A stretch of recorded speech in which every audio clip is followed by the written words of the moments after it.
時は来たれり。焦ればお前も。憎しみをかき立てたいんだろうけど、その手には乗らない。弱虫め、親とそっくりだ。ルーク・スカイウォーカーは父に救われた死だけ。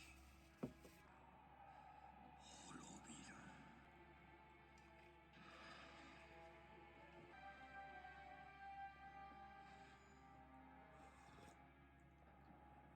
よし。ありだ。彼女は世を倒し、シスとなる誓いを立てる。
ジーンの守護者だった。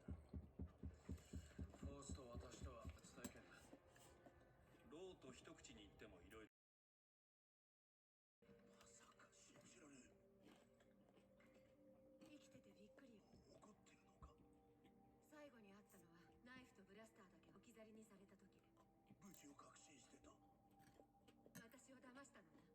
お前は組織で最高の兵士になってた。まだ16だった。お前を守ったんだ。帝国で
笑い事じゃないよ。こいつらは使える。